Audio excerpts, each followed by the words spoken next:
Investigaciones Sociales y Humanísticas, doy la más cordial bienvenida a la doctora Mariana Terán Fuentes. Daré lectura a una muy breve reseña curricular que concentra algunos de los logros en la trayectoria de esta apreciada colega, egresada de la carrera de Sociología aquí en la Universidad Autónoma de Aguascalientes y profesora investigadora de la Universidad de Zacatecas. Mariana Terán Fuentes ha cultivado los estudios sobre la cultura política mexicana del siglo XIX a través del análisis de las formas de gobierno republicana, federal y central.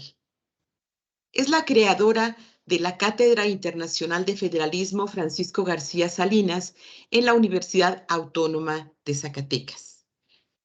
Fue merecedora de la mención honorífica en la categoría Tesis de Doctorado por el Premio Francisco Javier Clavijero en 2001 por el INA, con su tesis El artificio de la fe, la vida pública de los hombres del poder en el Zacatecas del siglo XVIII.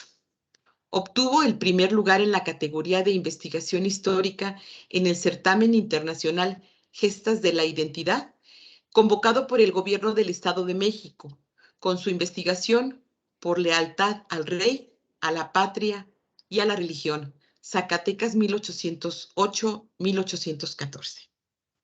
Fue reconocida por la mención honorífica en la categoría Investigación en el Premio Clavijero en 2016, convocado por el INA, por su libro Bosquejo de un inmenso cuadro, Liberalismo Constitucional y Formas de Gobierno en Zacatecas 1823-1846.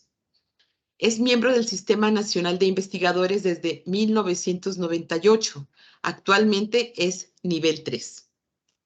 La doctora Mariana es corresponsal nacional en Zacatecas de la Academia Mexicana de la Historia. Ella tiene una vasta producción editorial de la que solo mencionamos sus textos premiados. Y con el respaldo de su amplia trayectoria, hoy nos presentará la conferencia El Trienio Liberal, las Diputaciones Provinciales y el Federalismo en México. Bienvenida a este espacio, estimada doctora Mariana Terán Fuentes. Adelante. Muchas gracias, querida Eva. Quiero agradecer desde luego a la que considero mi alma mater, a la Universidad Autónoma de Aguascalientes. Como dice Eva, bueno, pues ahí hace 1000 años estudié la licenciatura en Sociología, tuve grandes profesores. Yo quiero simplemente mencionar que uno de los más importantes profesores que ha influido no solo en la vida académica, sino en la formación de una visión ante la vida, pues es sin lugar a dudas el doctor Genaro Salpa Ramírez. Entiendo que él participó en la creación del doctorado en estudios socioculturales de la Autónoma de Aguascalientes. Y bueno, pues siempre es muy nostálgico participar en Aguascalientes, ahora virtual, pero lo hemos hecho también presencial, porque pues ahí están nuestras raíces.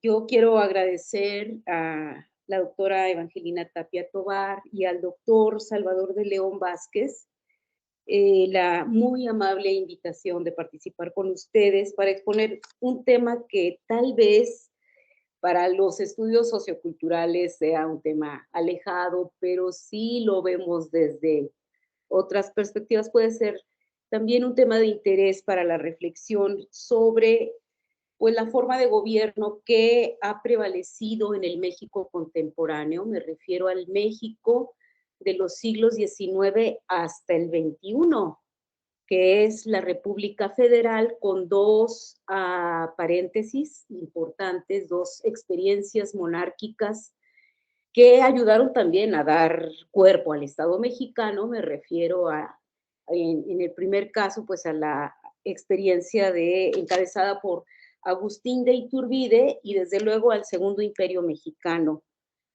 con la presencia de Maximiliano de Habsburgo. Pero quitando esas dos experiencias que fueron unos cuantos años, no más de 7 años entre ambas, lo que se ha cultivado en México como forma de gobierno es la república y en particular, de manera predominante, la república federal, no central. hablamos de una república federal que, bueno, si me preguntan qué quiere decir federalismo, pues federalismo es un pacto, viene de la palabra foedus, que es pacto, y el pacto es entre partes para armar algo más grande, ¿no? En este caso, para armar la nación mexicana. Bueno, después de agradecer desde luego la generosidad de la Autónoma de Aguascalientes, les quiero platicar de algo que pues ahora estamos conmemorando, y lo que me llama mucho la atención, y a los que estamos en este tema del estudio de la formación del Estado mexicano, de la República Federal, es, digamos, la falta de interés que se ha tenido por parte de, pues no solo de centros académicos o de investigación, sino obviamente desde instancias oficiales, los gobiernos federales, estatales o municipales, no solo en México, sino en América Latina, y no solo en el continente americano, sino en la propia España. Ustedes recuerden que nosotros, bueno, México formaba parte de uno de los virreinatos más importantes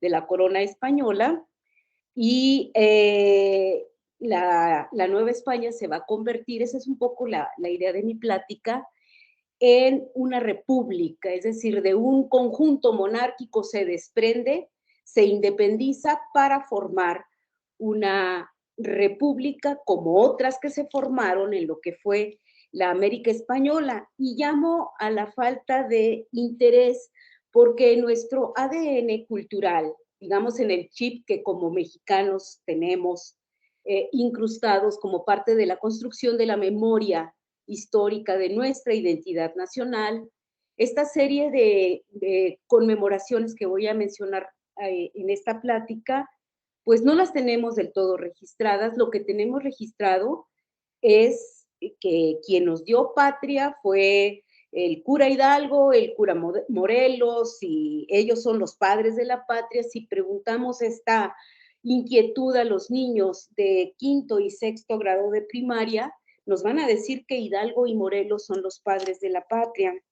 Entonces, en nuestro ADN cultural tenemos esta idea muy arraigada, muy consolidada. Es una idea nacionalista, desde luego.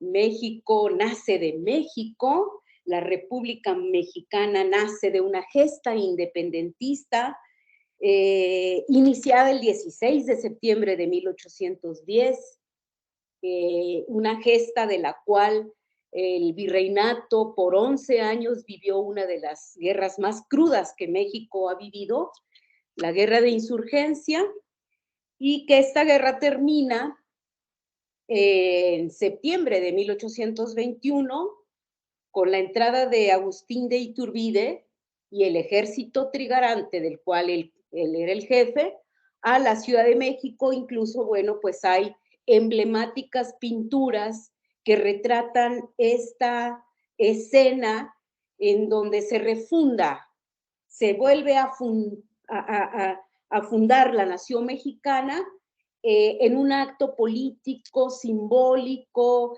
espectacular, etcétera, ¿no? Eso creo que está muy claramente identificado como promotor de la identidad nacional. Cuando se consuma la independencia y vienen estos años del primer imperio mexicano, que pues son bien poquitos, le llaman el efímero y fracasado imperio mexicano, ahora veremos un poco por qué eso, y pasada esta experiencia imperial, viene la República Mexicana, que vamos a cumplir 200 años en el año de 2024, se va a llevar a cabo una serie de conmemoraciones. Pues yo creo que ahí sí, a nivel de toda de la República Mexicana, porque van a ser 200 años, es el bicentenario de la República Federal Mexicana, y bueno, de ahí en adelante va a haber una serie de eventos de los cuales haré mención brevemente más adelante, ¿no? Entonces son los bicentenarios. Quedó claro que el año pasado fue el bicentenario para conmemorar la consumación de la independencia, hubo montones de eventos académicos, el gobierno federal, además de este evento que había que conmemorar, desde luego, pues se dio a la tarea de conmemorar otros eventos como la caída de Tenochtitlan, los 100 años de la muerte del poeta jerezano Ramón López Velarde, etcétera. Entonces, en esa marquesina conmemorativa, desde luego, entraba con un gran empuje desde muchas instituciones legislativas, jurídicas, políticas, académicas, la conmemoración de la consumación de la independencia. ¿A qué le llamo el trienio liberal? El trienio liberal es reconocido por los estudios.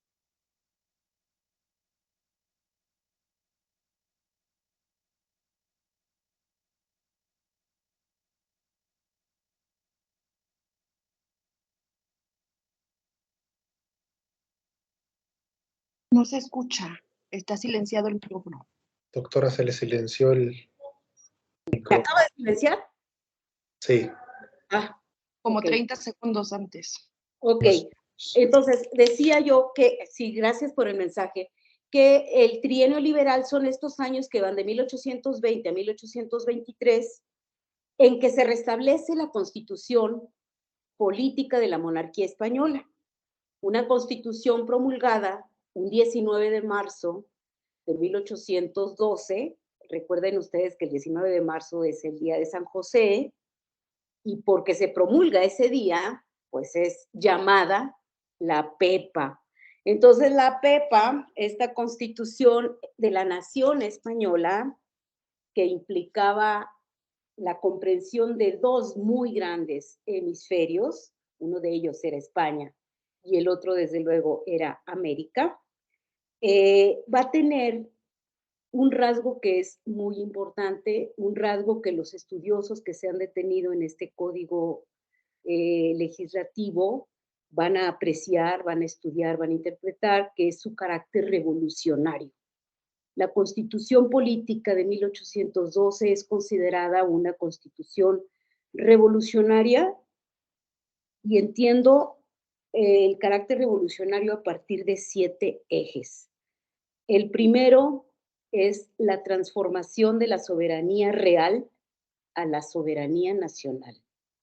El rey deja de ser el soberano, es considerado el representante del Ejecutivo y un ciudadano más de la monarquía. Es la nación en la que va a residir esencialmente, tal como está establecido en la Constitución, en la nación soberanía.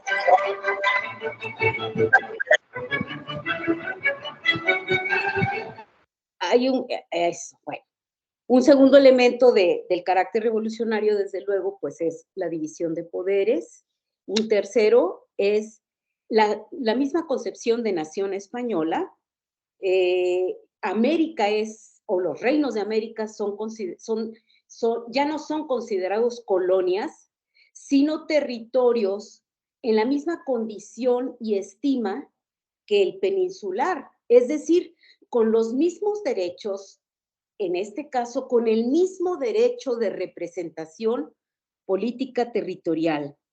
Otro elemento clave muy, muy importante es que a partir de 1812, lo seguimos viviendo, se van a instaurar las modernas prácticas electorales para elegir distintas autoridades de distintos cuerpos políticos. Por ejemplo, los ayuntamientos ya no van a ser aquellos cuerpos herméticos, cerrados, en los que unas cuantas familias se renovaban a sí mismas y ahí estaban los mismos apellidos por décadas y décadas, ¿no? Ahora, un elemento que irrumpe, un elemento que es profundamente revolucionario, es el carácter de elegibilidad. Son los cargos de los ayuntamientos elegidos por el voto de los pueblos, por el voto popular. Otro elemento que es muy importante a considerar, que ahora lo tenemos todavía, es decir, lo que tenemos ahora de nuestra cultura política contemporánea, en realidad es de larga data, de larga dimensión, bueno, es la condición de la ciudadanía. En la monarquía, en el antiguo régimen, no había ciudadanos, eran vasallos que tenían un pacto con el rey. Ahora esa fórmula, a partir de 1812, se transforma profundamente, dejan de ser vasallos y se convierten en ciudadanos con un pacto no con el rey, sino con la nación, regida por una constitución.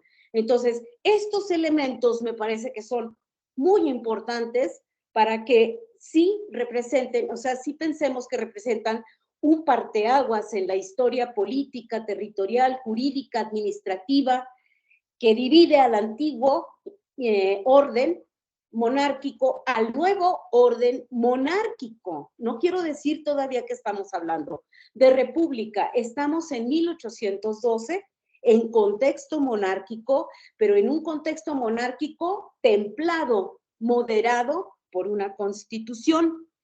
Y el último elemento que quiero destacar que innova este orden constitucional es la naturaleza de la representación político-territorial.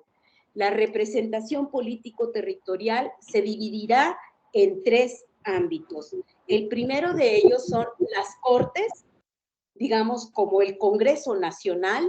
Estas Cortes estarán integradas por diputados peninsulares y por diputados americanos de las distintas provincias de lo que era la América española. Ahí, desde luego, yo no sé si ustedes lo tengan muy en el recuerdo, pero ahí va a haber, pues, notables, elocuentes, inteligentes diputados. Estoy pensando como el eclesiástico Miguel Ramos Arizpe, que era diputado por la provincia de Coahuila, y que es considerado, desde luego, pues el padre del federalismo en México. Entonces, este primer nivel de representación está integrado por las Cortes nacionales. Hay un segundo nivel de representación, que es en donde me voy a detener, que son las diputaciones provinciales. Estas diputaciones provinciales son organismos de carácter económico administrativo que van a estar orientadas para la promoción, fomento, impulso de los recursos naturales de los hombres y mujeres de sus respectivas provincias. No son órganos políticos, no nacieron como tales, porque aquí había un gran problema, una gran preocupación que se fuera asomando en contexto monárquico la terrible y amenazante hidra del federalismo, ¿no? Entonces, no, esto es una monarquía unitaria, es una sola nación, es una sola la soberanía y es una sola la división de poderes, etcétera. Es una sola la religión, desde luego la religión católica, sin tolerancia de ninguna otra. Entonces, estos cuerpos provinciales, que van a ser los cuerpos representativos de las distintas provincias, serán considerados, concebidos como cuerpos administrativos únicamente. Incluso en uno de los artículos, porque es una constitución que tiene más de 350 artículos, en uno de los artículos que compete a la organización de las diputaciones provinciales y las facultades que tiene para implementar la administración y economía de sus territorios, dice: no se abuse de las facultades que están concedidas a estos órganos provinciales. Se trata de órganos meramente administrativos, no políticos. En caso de que se abuse, serán sustituidos sus integrantes y serán nombrados otros, ¿verdad? Entonces, eso estaba muy claramente establecido. Y el tercer nivel de representación que es interesante mencionar es a nivel municipal, los ayuntamientos constitucionales.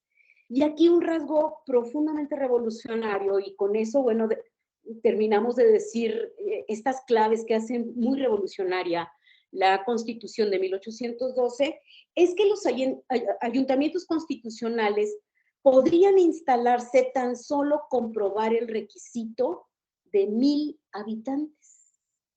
No lo decían habitantes, decían 1000 almas. Entonces, ¿quién podía recabar esta información de que ya tenemos las 1000 almas? Los curas, párrocos, los curas de las comunidades, eran los que tenían los registros, obviamente, y eran los que podían decir, bueno, aquí hay ya 1000 habitantes y los vecinos interesados en constituir un órgano de representación municipal acudían a la instancia correspondiente, es decir, a la Diputación Provincial, para decir, aquí tenemos el comprobante de las 1000 almas, los consideramos entonces con derecho para tener un ayuntamiento propio. El ayuntamiento fue considerado en este tiempo, ahora sé que son otros tiempos y que está, digamos, muy desdibujada la importancia que se tiene en algunos lugares del ayuntamiento, pero el ayuntamiento nada más y nada menos será considerado como el padre inmediato de los pueblos, el que tenía la institución, el cuerpo administrativo que tenía la relación directa con las necesidades, el sentir cotidiano de los vecinos,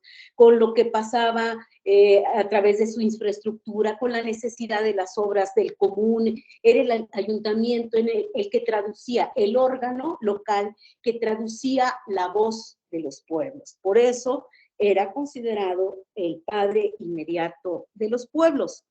Entonces, para cerrar solamente esta idea, quiero decir que en la línea de la representación político-territorial, pues son 3 instancias, una a nivel nacional con las Cortes, una a nivel provincial con las diputaciones provinciales y una tercera a nivel municipal con los ayuntamientos constitucionales. ¿Qué pasa aquí con los ayuntamientos constitucionales? Que se va a dar lo que uno de los estudiosos más que han contribuido más en el análisis de este tema, llamó liberalismo popular. Es decir, esta revolución liberal va a promover no solo el tránsito de vasallo a ciudadano, de soberanía real a soberanía nacional, sino que va a provocar una revolución a nivel popular. Hay una revolución a nivel popular, no sé, de 40 ayuntamientos que había, de 50 ayuntamientos que había en la Nueva España, en estos años de los que estamos hablando, es decir, de 1812, con el restablecimiento de la Constitución en 1820, va a alcanzar una cantidad de más de 960 ayuntamientos. Es decir, estas necesidades que se van a ir multiplicándose a lo largo del territorio virreinal todavía, virreinal y después republicano, pues no van a parar. El conjunto de vecinos, y son vecinos, labradores, jornaleros, que se juntan y que saben que uno de los requisitos, o el requisito, es demostrar 1000 almas, exigen la instalación de su ayuntamiento. Es así que va a haber un boom a nivel municipal de instalación de ayuntamientos constitucionales. Esto a quién no le va a convenir del todo.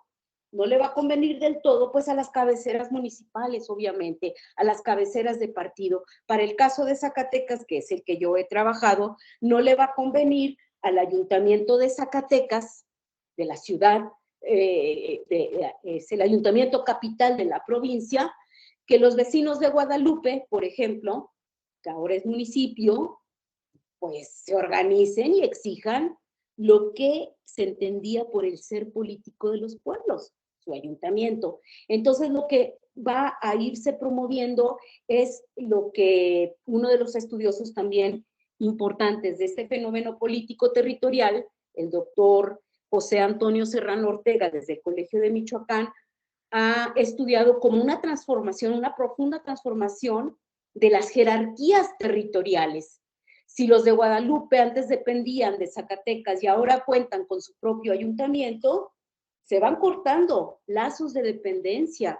Y eso, bueno, pues en términos de las antiguas capitales como la zacatecana, pues van a perder control político sobre su territorio.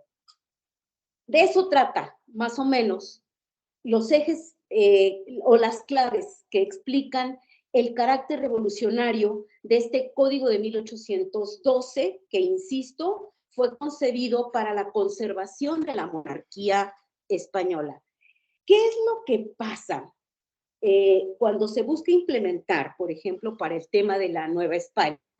Bueno, ¿cómo se difunde? Hay varios folletos que van a circular en un montón de lugares, de que la difusión de esta Constitución debería de darse desde los púlpitos de los templos, de las iglesias. Entonces, se van a subir los predicadores que antes predicaban su sermón y ahora se van a ocupar de leer, pues si bien no toda la Constitución, sí los principales artículos que causaron revolución. Entonces, hay ceremonias muy bonitas, están documentadas, afortunadamente existen los expedientes que han dado cuenta de cómo se leyó la Constitución en la iglesia parroquial mayor de la ciudad de Zacatecas, o en Mérida, o en la Ciudad de México, o en Antequera, Oaxaca, o en Puebla de Los Ángeles, etcétera, ¿no? Entonces, el púlpito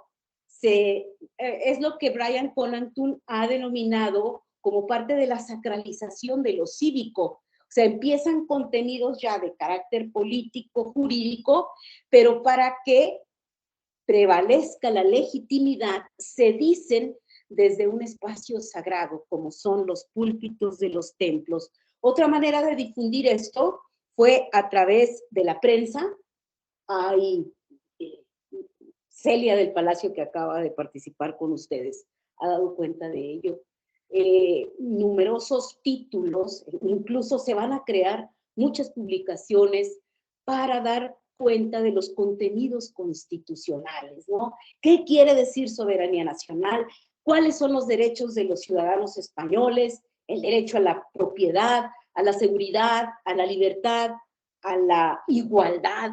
Entonces, la prensa va a tener un papel muy, muy importante. La Abeja Poblana, por ejemplo, los semanarios, los seminarios, las gacetas van a ser, creo que, elementos integradores de esta nueva cultura política, de esta nueva cultura cívica, que es profundamente revolucionaria. Y desde la prensa también se editarán una serie de catecismos.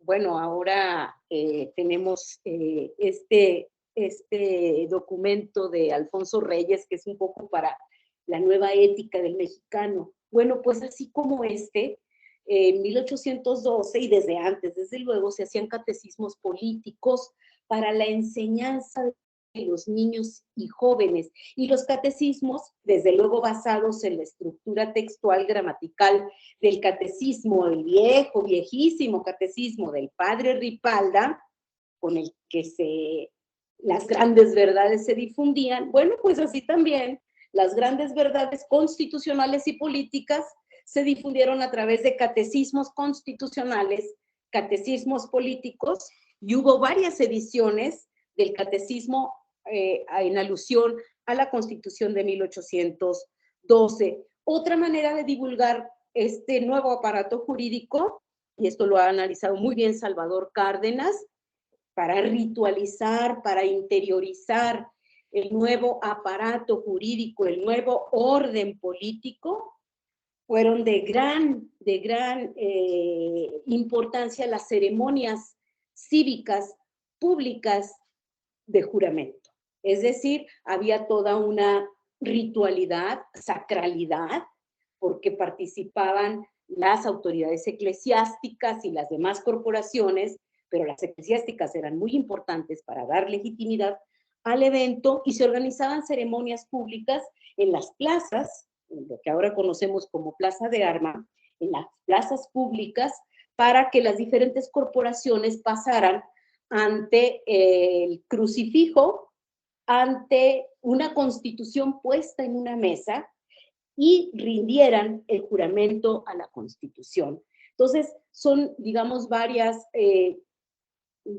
rutas en que se fue socializando el Código Constitucional, y desde luego en la práctica, en la misma práctica política de distintos actores sociales, de distintos cuerpos sociales, el orden jurídico se internalizó, se socializó, sobre todo en los pleitos institucionales, cuando los vecinos exigían su ayuntamiento o cuando se exigía su propia diputación provincial. Bueno, se recurría al código legislativo. Es decir, con base en el artículo tal, nosotros, ciudadanos de la nación española, Aquí yo tengo varios expedientes en Zacatecas que han dado cuenta de las exigencias en distintas comunidades rurales, que se tenía conocimiento de ese derecho, ¿no? Y citan a la Constitución. Entonces, en estas prácticas políticas para exigir a órganos de representación municipal, ahí también se daba cuenta del conocimiento que se tenía de la Constitución. Y otra práctica que no quiero dejar de lado son las elecciones. Decíamos que a propósito de los ayuntamientos, que dejan de ser cargos donde se va a reproducir las dinastías y demás, ¿no? Ahora son prácticas abiertas, son prácticas populares, y es en procesos electorales en que también se va a tener muy de cerca el Código Constitucional. Bueno, esto se interrumpe, apenas había nacido en 1812, decíamos el 19 de marzo, por eso la Pepa, y el rey Fernando VII regresa en 1814, deroga, va para atrás todo el orden constitucional, y será de 1814 a 1820 cuando deja de estar en el ámbito, en el ambiente, en la atmósfera, este orden constitucional de carácter liberal, desde luego, pero llega un pronunciamiento desde la comunidad de Cabezas de San Juan en la región andaluza, en España, un pronunciamiento comandado por Rafael del Riego, el comandante, coronel Rafael del Riego, para exigir el restablecimiento de la Constitución de 1812. Quiero detenerme en la idea de pronunciamiento. El pronunciamiento es un tipo de acción política que busca transformar el orden establecido y busca transformarlo a través de las armas. Se trata de pronunciamientos militares que buscan un cambio de orden encabezado por comandantes, por tenientes, por coroneles, y hacen un plan político, ¿no? Un plan político que es muy concreto, digamos, en un folio están escritos, por un lado, el contexto por el cual se justifica pronunciarse, y por otro lado está escrito los artículos o demandas puntuales que se están exigiendo para, en este caso, la preservación de la libertad de los pueblos, ¿no? Estos pronunciamientos son muy interesantes porque les comento, es un tipo de acción política que fue muy taquillera, digamos. El primer pronunciamiento es este que les comento, del teniente Rafael del Riego, desde Cabezas de San Juan. Desde luego son pronunciamientos extralegales, no están autorizados por la ley, desde luego, eso sobra decirlo, pero es muy interesante que impactan en la ley, van a impactar en el nuevo ordenamiento legal. Son extralegales, pero van a tener sus impactos en el nuevo orden legal. Así las cosas, lo que se llama trienio liberal inicia con este pronunciamiento de Rafael del Riego por exigir que el rey se apegue al orden constitucional. Al rey no le va a quedar de otra. Déjenles comento que las tropas que tenía Rafael del Riego bajo su mando estaban destinadas a irse, a cruzar el Atlántico, a irse a contener los movimientos todavía que se mantenían con vida de las guerras de insurgencia en los distintos puntos de mayor conflicto que aún prevalecían en ultramar. Lo que hace del Riego es decir, estas tropas se quedan y vamos a exigir que se restablezca la Constitución. Entonces venía armado. No le queda de otra al rey, no le queda de otra. Se ve obligado, no por convencimiento, sino se ve obligado a jurar la Constitución, y a partir de ahí se inician estos años que son de profundas transformaciones que se van a llamar los años del trienio liberal, ¿no? Hace 2 años estábamos conmemorando el inicio del trienio liberal, que pasó realmente desapercibido por muchas instituciones. Entonces, a partir de ahí, lo que va a pasar es, en mi opinión, una revolución institucional de largo alcance, se restablecen las diputaciones provinciales. Para la Nueva España se habían autorizado 6 diputaciones provinciales. Zacatecas y Aguascalientes pertenecían a la Diputación de la Nueva Galicia. Eran instituciones administrativas que tenían, entre otras muchas de sus complicaciones, que sus jurisdicciones territoriales eran tan vastas. Vamos, para darles un ejemplo, la Diputación de la Nueva España cubría Puebla, México, Veracruz, Valladolid, Querétaro, Tlaxcala, Guanajuato, parte de San Luis Potosí. La Diputación de las Provincias Internas de Occidente cubría los actuales estados y la parte de Sonora, Sinaloa, Durango, Nuevo México. La Diputación Provincial de las Provincias Internas de Oriente comprendía el Nuevo Reino de León, es decir, Nuevo León, Coahuila, Texas, Nuevo Santander, es decir, Tamaulipas. La Diputación de la Nueva Galicia, pues Colima, toda la región del occidente y toda la región de Zacatecas. Esas fueron las primeras diputaciones que se autorizaron en 1812. Pero cuando se restablece la Constitución, va a haber un reclamo constante, tanto de los diputados americanos ante las Cortes, como de representaciones que llegan a las Cortes, escritas por ayuntamientos capitales. Y, por ejemplo, cito solo el caso del Ayuntamiento de Puebla, que exige en una muy elocuente representación, exige que se le otorgue su propia diputación, porque lo tiene todo. Tiene territorio, industria, comercio, una muy potente población, tiene instituciones consolidadas, tiene posibilidad de intercambios mercantiles, no solo en el interior del territorio, sino con el mundo. Y así como esta representación, decían, ¿por qué seguiríamos dependiendo de la Diputación de Nueva España si nosotros somos una gloriosa provincia con todo el derecho? Y ese es un asunto, parte de los argumentos que se van a citar, asumen que tienen el derecho, por todos estos elementos que les menciono, de contar con su propio órgano de representación provincial. Esto lo va a decir Puebla, lo va a decir Zacatecas.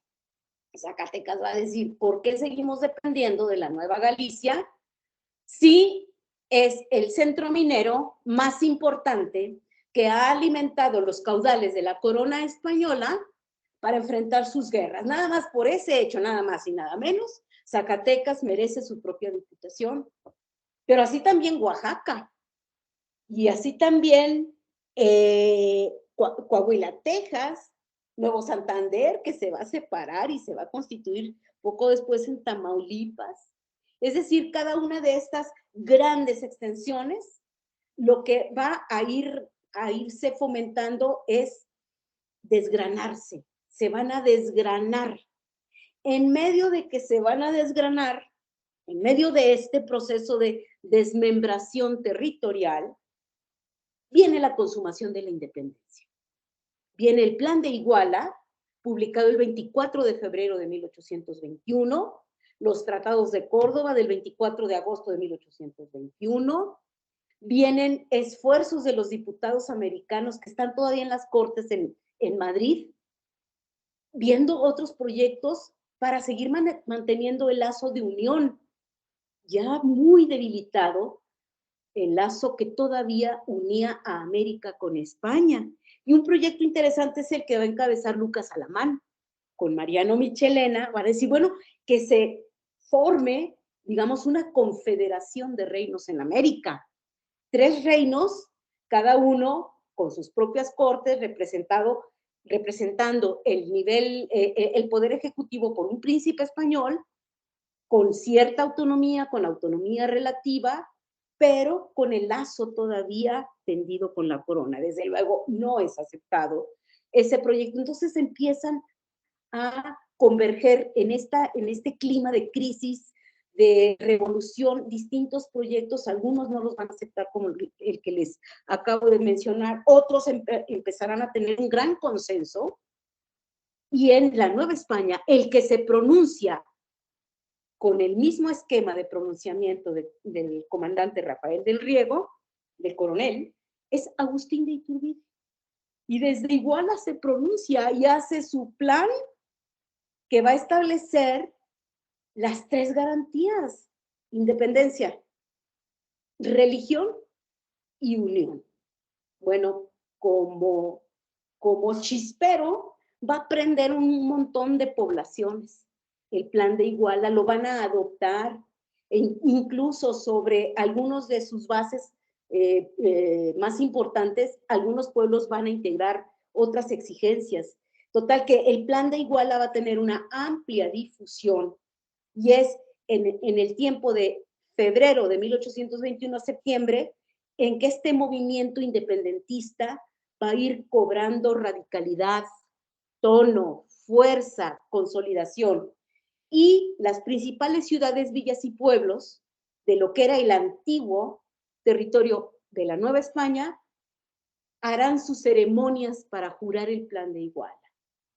En Zacatecas, la ceremonia va a ser el 4 de julio de 1821, ya se cumplieron 200 años de aquella emblemática ceremonia, donde, igual que como el comandante Rafael del Riego, se reunían las distintas corporaciones en la casa de uno de los vecinos del comercio y minería más prominentes, y ahí, frente a un crucifijo con el plan de Iguala, la fórmula del juramento.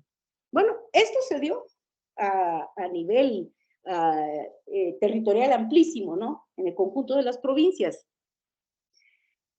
Pero el movimiento impulsado por la Constitución de la Nación Española no se detuvo, no se rompió.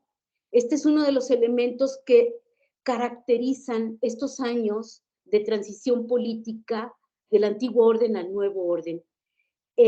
La consumación de la independencia como hecho memorable que permanece en el recuerdo, que ha sido ampliamente destacado por las autoridades en turno desde entonces hasta el año pasado, no interrumpió la revolución liberal que se instauró desde 1812. Al contrario, la favoreció. Bueno, un paréntesis. El plan de Iguala decía entre sus artículos que permanecería vigente la Constitución de la Nación Española hasta en tanto no chocara con los principios de la independencia. No chocó. Esto quiere decir que, bueno, el primer imperio, el imperio mexicano o imperio de la náhuatl, ha sido, me parece, injustamente condenado como un imperio del fracaso. ¿Por qué? Porque duró bien poquito, porque se le fue el control de las manos a Iturbide, porque todo era tan endeble, todo estaba pegado con alfileres, pero si lo vemos desde otra perspectiva, el imperio mexicano terminó de potenciar esta revolución liberal. Bueno, ¿por qué? Porque las diputaciones provinciales se desgranaron. De 6 diputaciones provinciales que se autorizaron en 1812, si le damos la vuelta a unos cuantos años, estamos hablando de 1822, es decir, 10 años después, tan solo 10 años después, había ya más de 18 diputaciones provinciales. Al año siguiente, en 1823, va a haber 23 diputaciones provinciales. ¿A qué le suena eso? Pues al federalismo. Ahí está el mapa del territorio novohispano imperial. En este contexto del trienio liberal, dividido por diputaciones provinciales, por su acumulación, su incremento, muy notable incremento, lo que tenemos es una estructura administrativa territorial de carácter federal. Voy cerrando. Estas diputaciones provinciales, bueno, antes de entrar un poco en ese tema, hay que decir que la soberanía nacional, así asumida en el Imperio Mexicano, fue un motivo de constante conflicto, de confrontación entre Iturbide y el Congreso Nacional. Los diputados se arrogaron la soberanía nacional, somos quienes la detentamos, la ejercemos, la representamos, y por eso vamos a dar una constitución al Imperio Mexicano. Entonces, esa era la, digamos, la posición de los diputados, y la posición del del emperador de Iturbide era, no, yo soy el soberano, yo fui el artífice de consumar la independencia, yo detento el poder. Bueno, en ese tipo de pleitos que han sido ampliamente estudiados, el gran error, en mi opinión, de Iturbide es haber disuelto el Congreso. Y claro, eso le trajo un montón de críticas, pero por todos lados. Las más importantes fueron las que encabezaron las diputaciones provinciales. ¿Por qué al emperador se le antojaba que tenía la facultad de disolver al otro poder? Ese otro poder que no dependía del emperador, ¿no? Entonces viene un montón de reclamos. Esos reclamos se van a ir condensando en abrir la ventana a la voz de la República. Desde 1822, en diciembre, en Veracruz, el que conocemos como el Vendepatrias, es eso también otro mito por ahí medio forzado por la visión oficial, Santana hizo otro pronunciamiento. Ven cómo los pronunciamientos se van volviendo acciones políticas con mucha efectividad. Bueno, desde Veracruz, Santana se va a pronunciar y va a decir que Iturbide es un tirano que faltó a su juramento, que traicionó a la patria y que por tanto la monarquía ya no es la forma de gobierno que mejor nos acomoda a la nación mexicana. Lo es, en su lugar, la República. Es diciembre de 1822.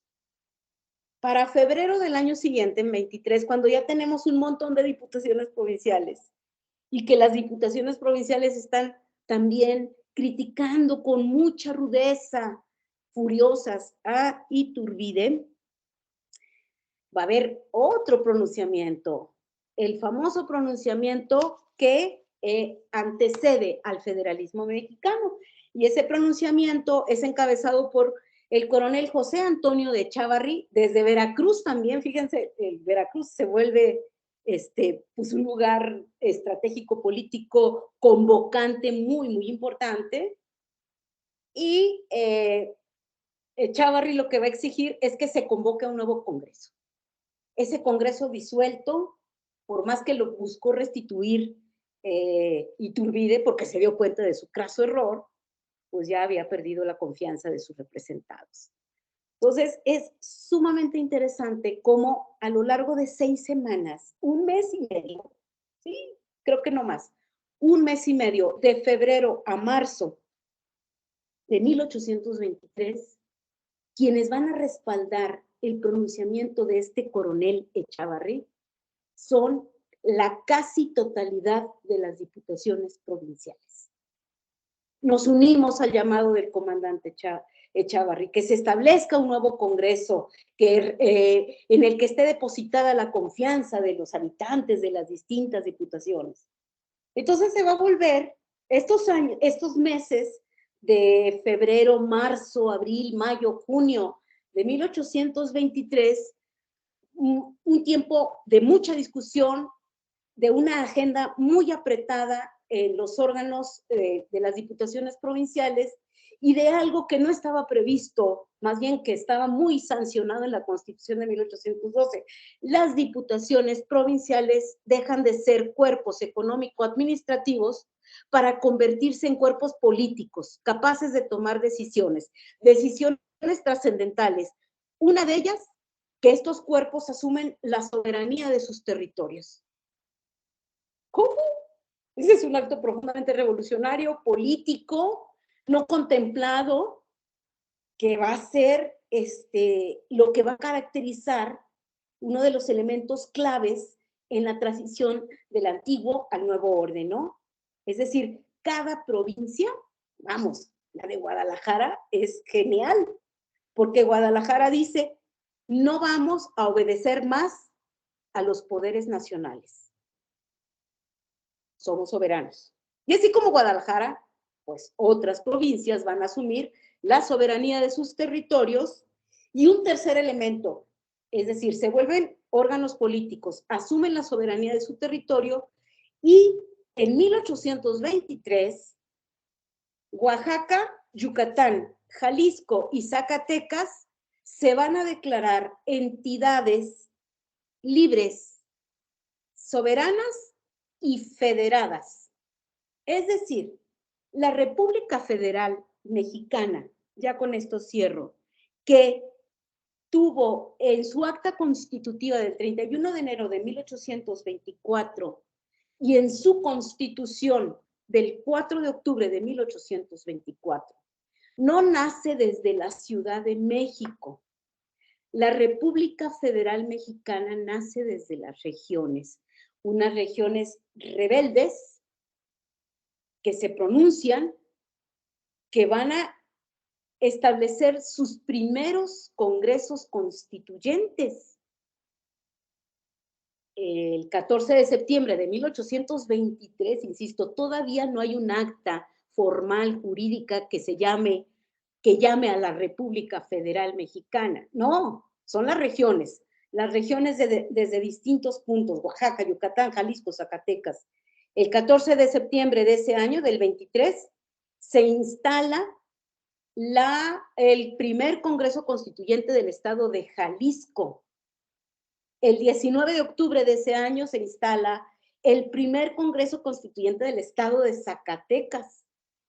Entonces, a la vez que este es digamos, de manera simultánea, van corriendo en avenidas paralelas, a la vez que está el Congreso constituyendo a la nación, las entidades, diputaciones provinciales dejan de ser tales y se vuelven entidades libres, soberanas y federadas, con la posibilidad de que las entidades hermanas formen el lazo común que haga que se cree la nación, una nación caracterizada formada como una confederación, donde ningún pueblo, como lo decían en Oaxaca, es superior a otro. Todos los pueblos son iguales.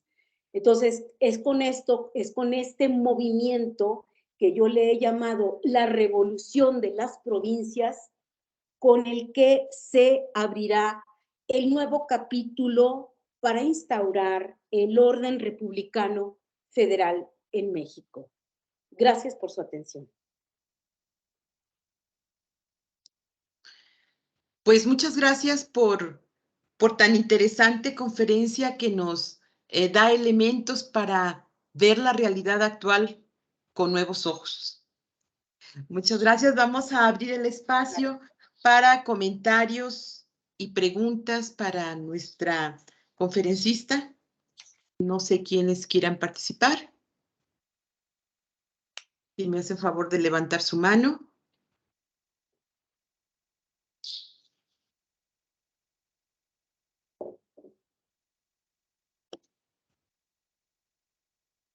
Adelante, doctor Salvador. Bueno, en lo que los demás se animan, pues yo empiezo. Pues mucho se ha hablado de luego estos paralelismos que existen entre el pasado y el presente, ¿no? Y estas frases que a veces son un poco trilladas, pero que yo creo que encierran también la importancia del estudio histórico, de estudiar la historia para no repetirla, etcétera. Pero bueno, frente a lo que estamos viendo ahora con los procesos políticos, con el ejercicio del poder, desde esta famosa 4T, odiada por algunos, amada por otros. ¿Qué paralelismos pudiéramos identificar desde su punto de vista, doctora, de aquellos procesos que se vivieron en aquel momento? Por supuesto, bueno, guardadas todas las distancias históricas y el contexto distinto que tenemos ahora, ¿verdad? Pero ¿qué nos puede servir como aprendizaje de aquellos procesos para entender lo que estamos viviendo ahora? Muchas gracias. Me dice Seba. Sí, bueno, nada más aquí hay una segunda pregunta de Nenufar. A ver, déjenme. Sí, Nenufar 2008. No sé quién sea. Si quiere plantear su pregunta. Sí, doctora, buenas tardes. Mi nombre es Carmen, solamente Carmen. sí, que solamente que ese es el correo, sí. Sí, Bueno, adelante, Carmen. muchas gracias, doctora, y muchas gracias a la doctora Terán por esta interesante plática. Yo quisiera solamente pedirle, por favor, si pudiera usted ampliarnos un poquito en la cuestión del sistema federal también de Estados Unidos y su influencia en estos movimientos que se dieron en México, ¿verdad? Pero que de alguna manera se vieron, sí, influenciados por los procesos que se estaban viviendo en Estados Unidos también como una república federal o con ese sistema que también se instauró allá y que por supuesto no podemos hacer a un lado el hecho de esa constante intervención, ¿verdad?, de los intereses de un gobierno sobre otro o de las ideas que van y vienen, que fluyen. Entonces, sobre ese tema es mi inquietud, si pudiera usted ampliarnos un poquito, por favor. Muchas gracias. Adelante, doctora Mariana, si gustas responder estas preguntas. Gracias. Pues, ay, Salvador, qué pregunta tan más difícil. Lo que yo puedo decir es que ahora vemos, desde luego, un fuerte proceso de centralización política encabezada por el presidente de la República, Andrés Manuel López Obrador, que, por cierto, ha ubicado para su propia justificación y legitimidad ante la historia, no nada más ante la política, sino ante la historia, que este movimiento que él encabeza de la Cuarta Transformación se encuentra dentro de esta, digamos, historia contemporánea mexicana, ¿no? La primera con la guerra de insurgencia, la guerra de reforma, la revolución de 1910 y este cuarto movimiento de transformación, una transformación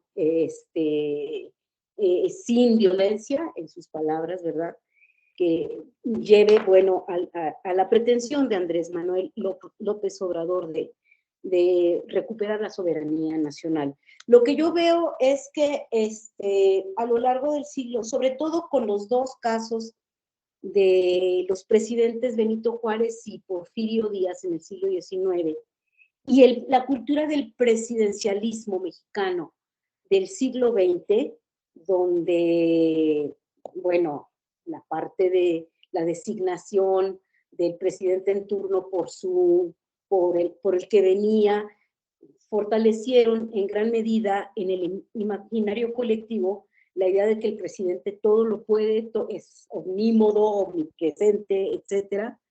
Me parece que esa idea hay que, digamos, ciertamente está presente, pero creo que hay que ponerla como en un lugar que nos permita ver los otros escenarios institucionales, los otros escenarios políticos.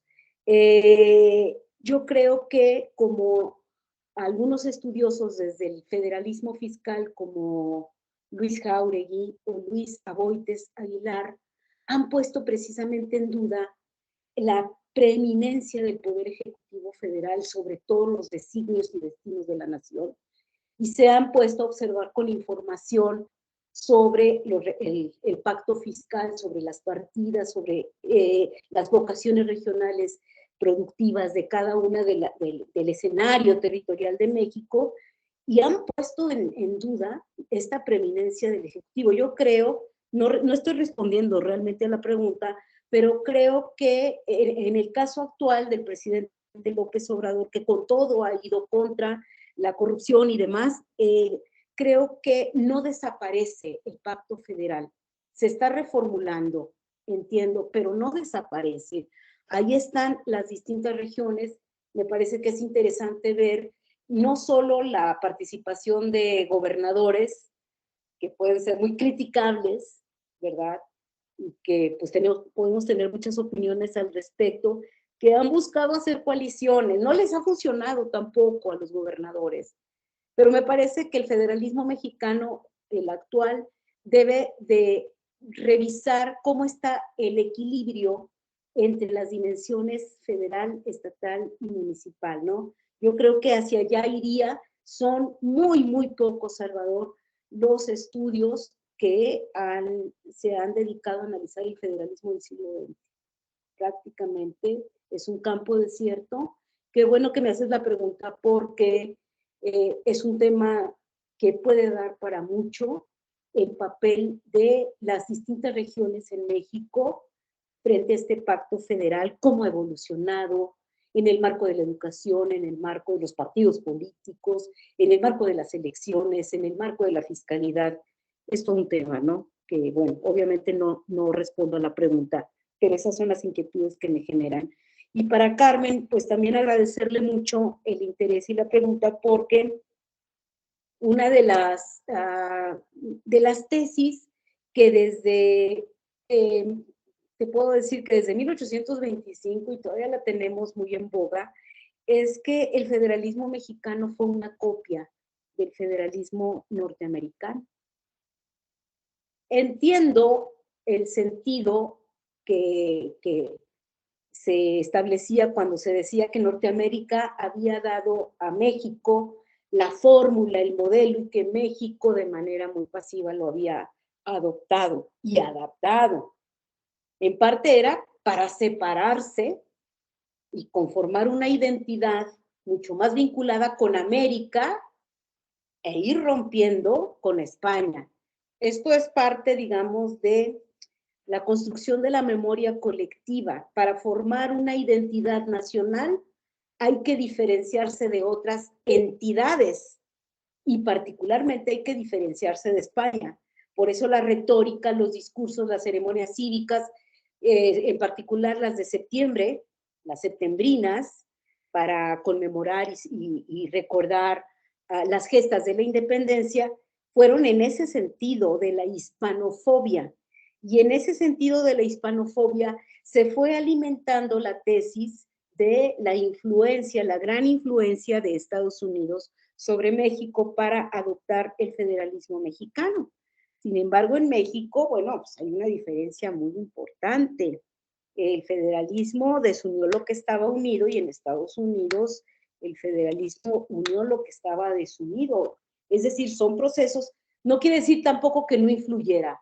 Influyó en el ideario, varias de las lecturas, de la prensa, desde luego, de la misma concepción que se tenía de la República en América, encabezada por Estados Unidos, debía ser un ejemplo para las nuevas naciones en América Latina. Pero esto, a la postre, se volvió en que efectivamente fuimos una copia de Estados Unidos, y yo creo que eso se ha matizado muchísimo, incluso se ha puesto en jaque al recuperar un poco lo que yo les comentaba a lo largo de mi intervención, que fue la idea de que el federalismo mexicano viene desde su propia raíz hispánica, ¿no? No desde las raíces anglosajonas o norteamericanas, sino es desde la tradición y raíz hispánica en la que se va a conformar la República Federal.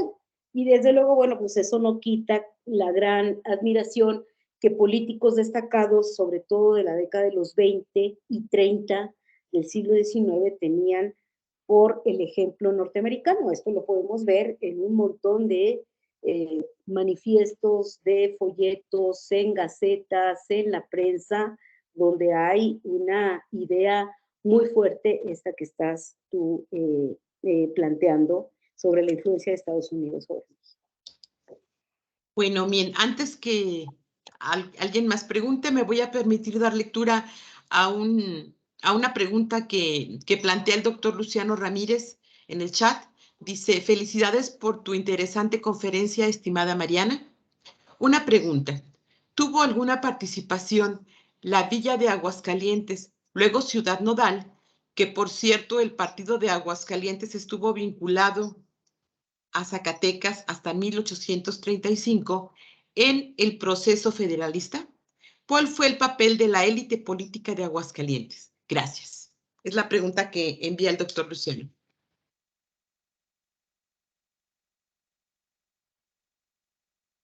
Mariana, está silenciado tu micrófono.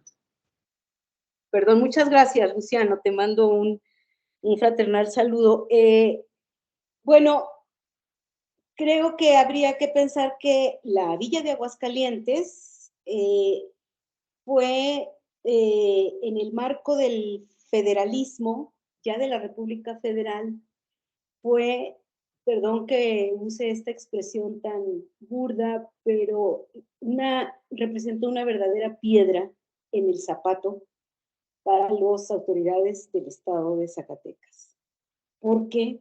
Porque así como mencioné que las diputaciones provinciales fueron desmembrándose, bueno, pues esto no se detuvo en este proceso que estaba yo comentando, sino que se continuó.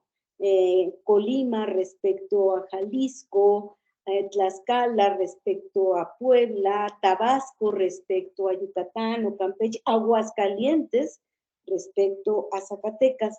Y aquí recupero una de las tesis del profesor Manuel Niño Grijalva. Él comenta que también en José Antonio Serrano, que normalmente ubicamos una lucha o una competencia entre los poderes federales, estatales y municipales que caracterizan al federalismo. Pero esa lucha también se puede ver a nivel horizontal, es decir, entre ciudades, como las llama Miño, ciudades nodales, ciudades con capacidad de articular mercado, con la consolidación de sus instituciones. Vamos, el Ayuntamiento de Aguascalientes se crea casi en el mismo contexto que el Ayuntamiento de Zacatecas, entonces va a ir creando una élite muy poderosa, ilustrada desde luego, y Aguascalientes va a demostrar que por sí sola puede separarse, gobernarse, autodeterminarse e independizarse de Zacatecas. Pero creo, Luciano, volviendo a tu pregunta, que creo que hacen falta estudios que nos hablen de la participación de los hidrocálidos en la conformación del federalismo mexicano.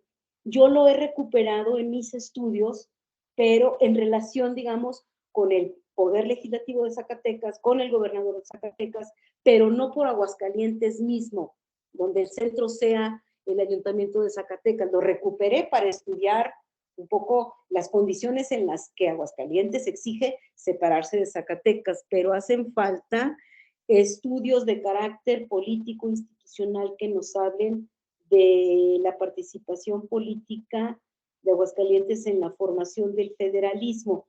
El único dato que tengo al respecto es cuando Zacatecas se aprueba finalmente su diputación provincial.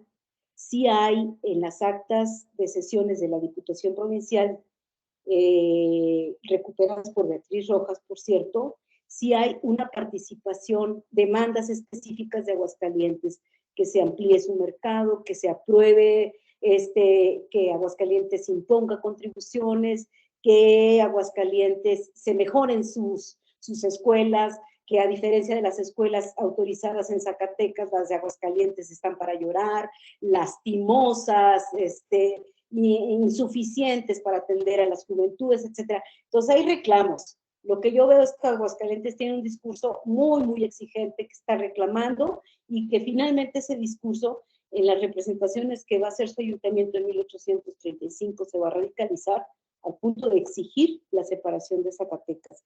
Pero tienes razón, hacen falta estudios al respecto. Muchas gracias, querida Mariana. Te mando un abrazo de regreso. Un abrazo, Luciano. Muchas gracias, doctor Luciano. También agradece la respuesta a la pregunta Carmen, que fue la pregunta anterior. Entonces, bueno, pues así estamos. No sé si alguien más quiera plantear alguna pregunta o hacer algún comentario sobre este tema tan interesante.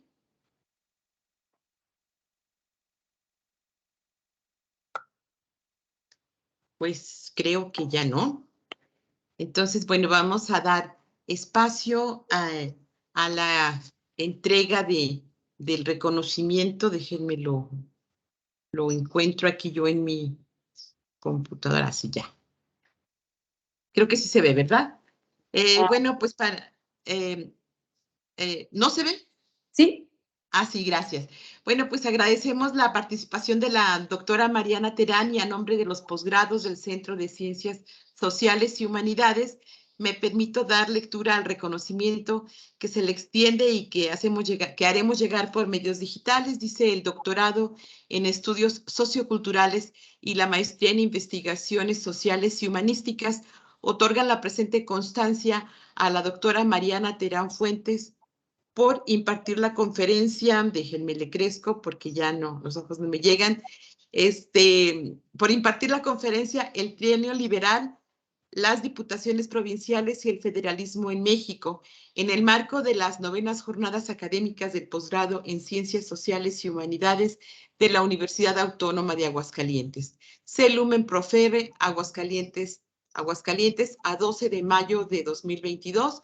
Firman la doctora María Eugenia Patiño López, secretaria técnica de la Maestría en Investigaciones Sociales y Humanísticas, y el doctor Salvador de León Vázquez, secretario técnico del doctorado en Estudios Socioculturales. Mariana, muchas gracias por compartir con nosotros todo tu conocimiento, por acompañarnos en estas 9ª jornadas, y pues ya sabes que la Universidad Autónoma pues es tu casa. Muchísimas gracias, Eva. Gracias a profesores, a estudiantes de estos programas de la Autónoma de Aguascalientes. Y solamente quiero decir que en la Universidad Autónoma de Zacatecas, ustedes lo saben, estamos trabajando desde el doctorado en estudios contemporáneos, y reitero de veras el interés nuestro por colaborar con los programas de ustedes de Aguascalientes. Creo que juntos podemos hacer cosas muy, muy interesantes. Este es el llamado de mi coordinador, el doctor Marcelino Cuesta Alonso, muy interesado en que este lazo con ustedes permanezca. Muy agradecida por su atención. Muchas gracias, Mariana. Y bueno, ya para cerrar este segundo día de trabajo dentro de las 9ª Jornadas Académicas del Posgrado en Ciencias Sociales y Humanidades, no me queda más que agradecer a todas y a todos por su asistencia y participación, y reiterarles la invitación para los talleres vespertinos y participar en las actividades del día de mañana. Muchas gracias. Gracias, buenas tardes. Hasta luego.